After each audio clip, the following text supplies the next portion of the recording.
ኢራን አዲስ ጥቃት ስለመፈጸሟ፣ እስራኤል የደቡብ አፍሪካን ኢኮኖሚ ይጎዳለሁ ስለማለቷ፣ በናይሮቢ 66 ኢትዮጵያውያንን መታደጉ የኬንያ ፖሊስ ስለማስታወቁ፣ ፍርድ ቤቱ ተለዋጭ ቀጠሮ ስለመስጠቱ፣ በፍሪላንስና በዲጂታል ገቢ ላይ ግብር ሊጣል መሆኑ ስለመነገሩ። ጤና ይስጥልን። ከብርሃን ቲቪ የዛሬውን ዜናዎች እንነግራቸዋለን። ዜናና ዝግጅቶቻችን በፍጥነት እንዲደርሷችሁ ገጻችንን ሰብስክራይብ፣ ላይክ፣ ሼር፣ ኮሜንት እንዲሁም የማንቂያ ደውሉን በማብራት እንድትከታተሉን በአክብሮት እንጋብዛለን። በኢትዮጵያዊው ጻድቅ አቡነ ተክለ ሃይማኖት ስም በቶሮንቶ ከተማ በኢትዮጵያውያን አቆጣጠር ታህሳስ 24 ቀን 2002 ወይም በምዕራባውያን የዘመን ቀመር ጃንዋሪ 2 ቀን 2010 የተመሰረተው የቶሮንቶ ደብረገነት አቡነ ተክለ ሃይማኖት ቤተክርስቲያን የገጠመውን ችግር ለመፍታት የገቢ ማሰባሰቢያ መሰናዳቱን ለብርሃን ቲቪ በላከው ደብዳቤ ገልጿል። ላለፉት 15 ዓመታት ምዕመናንን በማሰባሰብ መንፈሳዊና ማህበራዊ አገልግሎት እየሰጠ የሚገኘው ቤተክርስቲያኑ ከአገልግሎት ስፋትና ከተገልጋይ ቁጥር መብዛት አንጻር ሊጣጣም ያልቻለ የቦታ መጣበብ ተግዳሮት እንደገጠመው አመልክቶ ሰፋ ያለ ቦታ ለማግኘት ከፍተኛ ጥረት እያደረገ እንደሚገኝ በደብዳቤው ላይ አመልክቷል። በመሆኑም ይህንን ጥረቱን ለማጠናከር በማሰብ በመጪው መጋቢት 19 ቀን 2018 ዕለተ ቅዳሜ ወይም ማርች 28 ቀን 2026 ከቀኑ በ5 ሰዓት ጀምሮ በቶሮንቶ ኦንታሪዮ 237 ሳክቬል ስትሪት M5A 3G1 ታላቅ የገቢ ማሰባሰቢያ ዝግጅት እንደሚያካሂድ ያመለከተው የቤተ ክርስቲያኒቱ ሰበካ ጉባኤ በዕለቱ የእውቅናና የምስጋና መርሃ ግብርን ጨምሮ ሌሎችም ዝግጅቶች እንደሚካሄዱ አመልክተዋል። ዝግጅቱን ስፖንሰር በማድረግ መደገፍ ለሚፈልጉ ጥሪ ያቀረበው ሰበካ ጉባኤው ለስፖንሰሮች በዕለቱ ዝግጅት ላይ እውቅና እንደሚሰጥና በቤተ ክርስቲያኒቱ በሚታተም መጽሔት ላይ ድርጅቶቹን የማስተዋወቅ እቅድ እንዳለው ጠቅሷል። ስፖንሰር ለማድረግ የሚፈልጉ በስልክ ቁጥር 1647 352 8835 ወይም በኢሜል አድራሻ ተክለሃይማኖት@gmail.com ወይም በተወካይ በኩል እንዲያሳውቁ ጥሪውን አቅርበዋል። ኢራን አዲስ ጥቃት ፈጽማለች ተብሏል። ኢራን አዲስ ሰነዘረች የተባለው ጥቃት የባህረ ሰላጤው ሀገራትን ተሻግሮ የሰሜን አትላንቲክ የጋራ መከላከያ አገራት ላይ የተሻገረ የሚሳኤል ጥቃት እንደሆነ ተዘግቧል። ከኢራን ተተኩሶ በሶሪያና በኢራቅ ሰማይ ላይ አልፎ ወደ ቱርክ የአየር ክልል ሊገባ የነበረ ባለስቲክ ሚሳኤል በምስራቃዊ ሜዲትራኒያን ባህር ላይ በኔቶ የመከላከያ ስርዓት መመታቱን የቱርክ መከላከያ ሚኒስቴር አስታውቋል። ሚኒስቴር መስሪያ ቤቱ እንዳለው በጥቃቱ የደረሰ ሰብአዊም ሆነ ቁሳዊ ጉዳት የለም። ቱርክ ለሚቃጣባት መሰል አጥፊ ጥቃት መልስ ለመስጠት ዝግጁ መሆኗን የጠቀሰው ሚኒስቴር መስሪያ ቤቱ ተፋላሚዎች ግጭቱን ከሚያባብሱ ድርጊቶች እንዲታቀቡ ጠይቋል። ኔቶም በይፋ የኢራንን እርምጃ አውግዟል። ይህ በእንዲህ እንዳለ ሳውዲ አረቢያ የአሜሪካ ጦር ሰፈር በሚገኝበት አልካርጅ አካባቢ የተተኮሱ 2 የክሩዝ ሚሳኤሎችና 10 ድሮኖችን መታመጣሏን ገልጻለች። በተቃጣው ጥቃት ከኢራን በተጨማሪ ካታር የሚገኘው ትልቁ የአሜሪካ ጦር ሰፈር ላይ ሚሳኤል በድጋሚ ሲወነጨፍ እስካሁን በሰው ሕይወት ላይ የደረሰ ጉዳት እንደሌለ ተነግሯል። ኢራን ጥቃቱን የሰነዘረችው በአሜሪካና በእስራኤል በግዛቷ ላይ ለተፈጸሙ ወታደራዊ ጥቃቶች ምላሽ ለመስጠት እንደሆነ ትገልጻለች። የተባበሩት መንግስታት በበኩሉ ግጭቱ ወደ ከፋ ደረጃ እንዳይሸጋገር ሁሉም ወገኖች ራሳቸውን እንዲገቱ ሲል ጥሪ አቅርበዋል። በሌላ በኩል እስራኤል የደቡብ አፍሪካን ኢኮኖሚ ይጎዳለሁ ስትል ዝታለች። በመካከለኛው ምስራቅ የተቀሰቀሰው ግጭት አድማሱን እያሰፋ አሁን ደግሞ ዲፕሎማሲያዊና ኢኮኖሚያዊ ጦርነት ውስጥ ተገብቷል። እስራኤል የደቡብ አፍሪካን ኢኮኖሚ እንደምትጎዳ በይፋ ዝታለች። የደቡብ አፍሪካ በአሜሪካ እስራኤልና ኢራን መካከል ለእርቅ አስገቡኝ ማለት ለዚህ ቁጣዋ ምክንያት እንደሆነ ተገልጿል። እስራኤል በደቡብ አፍሪካ ላይ ጠንካራ የተባለ ማስጠንቀቂያ መስጠቷን የተሰማው የቴልአቪቭ ባለስልጣናት ደቡብ አፍሪካ የምትከተለው ጸረ እስራኤል አቋም ዋጋ ያስከፍላታል ብለዋል። እስራኤል የሀገሪቱን ኢኮኖሚ ሙሉ በሙሉ ሽባ የሚያደርጉ እርምጃዎች እንደምትወስድ ነው የዛተችው። ይህ ውጥረት የተቀሰቀሰው ደቡብ አፍሪካ በኢራን አሜሪካና እስራኤል መካከል እየተካሄደ ባለው የከረረ ግጭት ውስጥ እርቅ ለማውረድና ለማስታረቅ ፈቃደኝነቷን ካሳየች በኋላ እንደሆነ ተነግሯል። ሆኖም እስራኤል ይህንን ጥረት እንደ ቅንነት ሳይሆን ለኢራን እንደ መወገንና ለራሷ እንደ ጠላትነት ተመልክተዋለች። በፖለቲካ አዋቂዎች ዘንድ ደቡብ አፍሪካ ያልታሰበ ጥይት እየደረሰባት ነው ተብሏል። በሁለቱ ሀገራት መካከል ያለው ግንኙነት ቀደም ብሎ በዓለም አቀፉ የወንጀለኞች መቅጫ ፍርድ ቤት ዘሄግ በነበረው ክስ ሳቢያ ሻክሮ የቆየ ሲሆን አሁን ደግሞ እስራኤል በምጣኔ ሀብት ዘርፍ ቀጥተኛ ጥቃት በአፍሪካዊቱ ሀገር ላይ ለመሰንዘር መወሰኗ ሁኔታውን ይበልጥ አሳሳቢ ያደርጎታል መባሉ ተገልጿል። በናይሮቢ 66 ኢትዮጵያውያንና 4 ኤርትራውያንን ከህገወጥ የሰዎች አዘዋዋሪዎች መታደጉን የኬንያ ፖሊስ አስታውቋል። በናይሮቢ ሩአይ ህገወጥ የሰዎች ዝውውር ላይ ኢላማ ያደረገው ፖሊስ በወሰደው ዘመቻ ቢያንስ 70 የሚሆኑ የውጭ ሀገራት ዜጎችን እንዳተረፈ አስታውቋል። በዲሲአይ ዋና መስሪያ ቤት ከሽግግር የተደራጁ የወንጀል ምርመራ መርማሪዎችን የመታደጉን ዘመቻ ፈጽመዋል ተብሏል።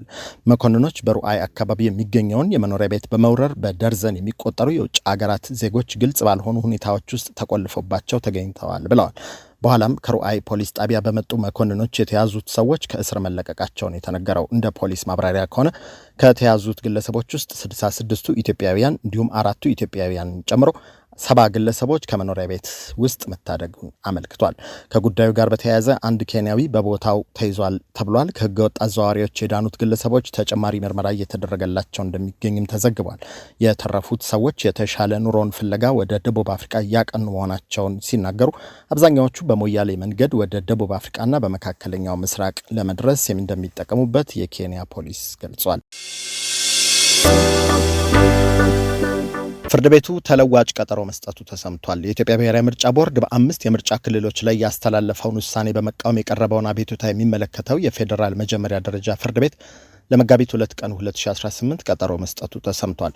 በልደታ ምድብ ችሎት ረቡዕ ዕለት ጉዳዩን የተመለከቱት ዳኛ ሰብለ ክንፈ የቀረቡትን የመጀመሪያ ደረጃ አቤቱታዎች መርምረው ክርክሩን ለመስማት ለተጠቀሰው ቀን ቀጠሮ ሰጥተዋል። ውዝግቡ የተቀሰቀሰው የፌዴሬሽን ምክር ቤት 5 የምርጫ ክልሎች ማለትም ሁመራ፣ አዲረመጽ፣ ኮረም፣ አፍላ፣ ጠለምትና የራያ አላማጣ ከትግራይ ክልል ውጭ ሆነው ምርጫ እንዲደረግ መወሰኑን ጥር 25 ቀን 2018 ለምርጫ ቦርድ በጻፈው ደብዳቤ ማሳወቁን ተከትሎ ነው። ምክር ቤቱ የክልል ምክር ቤት ምርጫው በአካባቢዎቹ ላይ የተነሳውን የይገባኛል ውዝግብ በህገ መንግስት ውሳኔ ሲፈታ አመቺ ጊዜ ተመርጦ ወደፊት እንዲካሄድ መወሰኑንም አሳውቆ ነበር። ይህን ውሳኔ የቀድሞው የትግራይ ክልል ጊዜያዊ ፕሬዝዳንት አቶ ጌታቸው ረዳ የሚመሩት ዲሞክራሲያዊ ስምረት ትግራይ ወይም ስምረት ተቃውሞታል። የፌዴራል ከፍተኛ ፍርድ ቤት የፌዴሬሽን ምክር ቤት ያስተላለፈውን ውሳኔ የሚያግድ ጊዜያዊ ትዕዛዝ ሰጥቷል። ፍርድ ቤቱ ይህንን እግድ የጣለው ጉዳዩ በዝርዝር ታይቶ ውሳኔ እስኪሰጥ ድረስም ነው ብሎ ነበር። ትናንት ረቡዕ ዕለት በተካሄደው ችሎት ምርጫ ቦርድ በስምረት ፓርቲ ለቀረበበት ክስ ይፋዊ ምላሹን አቅርቧል። በተጨማሪም በወልቃይት በጸለምቲ እና በራያ አካባቢዎች የአማራ ማንነትና ወሰን እንዲመለስ በሚል የሚሟገቱ ወገኖች በስምረት ላይ መቃወሚያ ማቅረባቸውን ተከትሎ ሌሎች ጉዳዩ ይመለከተናል ያሉ አካላትም በክሱ ሂደት ውስጥ ጣልቃ ገብተው እንዲሳተፉ ተደርጓል። ይህ ተቃውሞ የቀረበው በራያ ራዩማ ዲሞክራሲያዊ ፓርቲ፣ በአማራ ብሔራዊ ንቅናቄ አብን፣ በአማራ ዲሞክራሲያዊ ኃይል ንቅናቄ አዲሃን እና በኮሎኔል ደመቀ ዘውዱ በሚመራው የወልቃይት ጠገዴ አማራ ማንነትና ወሰን አስመላሽ ኮሚቴ አማካኝነት ነው። እነዚህ ቡድኖች ስምረት ፓርቲ በምርጫ ክልሎች አደረጃጀት ላይ ያቀረበው ክስ ከህገ መንግስታዊ ስልጣን በላይ መሆኑንና በአማራ አስተዳደር ስር ናቸው በሚሏቸው አካባቢዎች ላይ ጣልቃ ገብነት ነው ሲሉ ተከራክረዋል። የፌዴሬሽን ምክር ቤት ውሳኔ በትግራይ ክልል ከፍተኛ ተቃውሞ የቀሰቀሰ ሲሆን በመቀሌ በተካሄደ የተቃውሞ ሰልፍ ላይ የተገኙት የትግራይ ክልል ጊዜያዊ አስተዳደር ፕሬዝዳንት ሌፍተናንት ጀነራል ታደሰ ወረደ ጉዳዩ የትግራይ ክልልን ብቻ ሳይሆን መላዋን ኢትዮጵያ አደጋ ላይ የሚጥልና ወደ ጦርነት ሊያመራ የሚችል ነው ሲሉ አስጠንቅቀዋል። ፕሬዝዳንቱ አክለውም ውሳኔው የፌዴሬሽን ምክር ቤት የምርጫ ቦርድ ወይም የህግ ጉዳይ ብቻ ሳይሆን ፖለቲካዊ በመሆኑ መፍትሄውም ፖለቲካዊ መሆን አለበት ብለዋል። እነዚህ አካባቢዎች እንደ አውሮፓውያን አቆጣጠር ጥቅምት 2020 ከተቀሰቀሰ የትግራይ ጦርነት ጀምሮ በፌዴራል መንግስትና በአማራ ክልል መንግስት ወታደራዊ ኃይሎች ቁጥጥር ስር እንደሚገኙ የተነገረ ሲሆን ይህም ሁኔታ እስካሁንም ድረስ ቀጥሏል። በፍሪላንስና በዲጂታል ገቢ ላይ ግብር ሊጣል መሆኑ ተነግሯል። ገንዘብ ሚኒስቴር አዲስ ባዘጋጀው የገቢ ግብር ረቂቅ ደንብ የኢትዮጵያ ነዋሪ የሆኑ በዲጂታል አማካኝነትና በፍሪላንስ ወይም በርቀት የስራ ዘዴ ገቢ በሚያገኙ ግለሰቦች ላይ የገቢ ግብር ተፈጻሚ ሊያደርግ መሆኑን አስታውቋል። ማንኛውም በኢትዮጵያ ነዋሪ የሆነ ሰው ከሀገር ውስጥም ሆነ ከውጭ ሀገር ምንጮች በዲጂታል ይዘት ፈጠራ ወይም በማንኛውም የፍሪላንስ ስራ የሚያገኘው ገቢ በጥሬ ገንዘብም ሆነ በአይነት ግብር ይከፈልበታል ብሏል። የዲጂታል ይዘት ፈጣሪዎች የሚያገኙት የገቢ መጠንን በሚመለከት ትክክለኛና የተሟላ የሂሳብ መዝገብ የመያዝ ግዴታ ተጥሎባቸዋል። ይህንን ግዴታ ባልተወጡ ግብር ከፋዮች ላይ ቀረጥ የሚወሰነው በሚኒስቴር መስሪያ ቤቱ መመሪያ መሰረት በግምት ይሆናል ነው የተባለው። በተጨማሪም ክፍያ የሚያመቻቹ ኩባንያዎች የዲጂታል ስራ ፈጣሪዎችን ስም ዝርዝር፣ አድራሻ፣ የሲም ካርድ መረጃ፣ የአይፒ አድራሻና የተከፈለውን የገንዘብ መጠን በየሩብ ዓመቱ ለታክስ ባለስልጣኑ ማሳወቅ ይጠበቅባቸዋል። በዚህ መመሪያ መሰረት ባንኮች ለኪሳራ የያዙት የመጠባበቂያ ሂሳብ በብሔራዊ ባንክ መስፈርት መሰረት የተሰላ ከሆነ 80% በተቀናሽ ወጪ እንዲያዝላቸው ተደንግጓል። የደረጃ ለግብር ከፋዮች ዓመታዊ ጠቅላላ ገቢ የሚወሰነው የታክስ ባለስልጣኑ በየ3 ዓመቱ በሚያደርገው የገበያ ጥናት እንደሚሆንም በአዲሱ ደንብ ተካቷል። ከመንግስት ቦንድና ግምጃ ቤት ሰነዶች የሚገኝ ወለድ ወይም ትርፍ እንዲሁም የአየር መንገድ የውጭ ወለድና የአውሮፕላን ኪራይ ሮያሊቲ ክፍያዎች ከግብር ነፃ ተደርገዋል። የገንዘብ ሚኒስቴር ረቂቅ ደንቡ ከመጽደቁ በፊት አስተያየት መስጠት የሚፈልግ ማንኛውም ሰው መጋቢት 1 ቀን 2018 6 ኪሎ በሚገኘው የተቋሙ ዋና መስሪያ ቤት በአካል በመገኘት ወይም በተቋሙ የኢሜል አድራሻ መላክ እንደሚችል አስታውቋል። መረጃው የሪፖርተር ጋዜጣ ነው። ዜናና ዝግጅቶቻችን በፍጥነት እንዲደርሷችሁ ገጻችንን ሰብስክራይብ፣ ላይክ፣ ሼር፣ ኮሜንት እንዲሁም የማንቂያ ደውሉን በማብራት እንድትከታተሉን በአክብሮት እንጋብዛለን።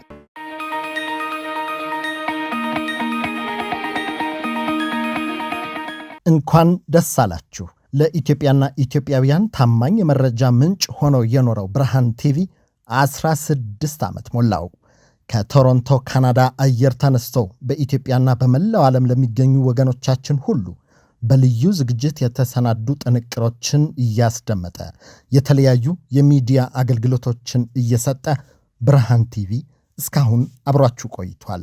በ2025 የማህበረሰብ አባልነት ፕሮግራማችንን ስንጀምር ላደረጋችሁልን ታላቅ ድጋፍ እያመሰገንን በዚህ በያዝነው በ2026 ይህንኑ የማህበረሰብ አባላት ቁጥር 400 ለማድረስ አቅደናል።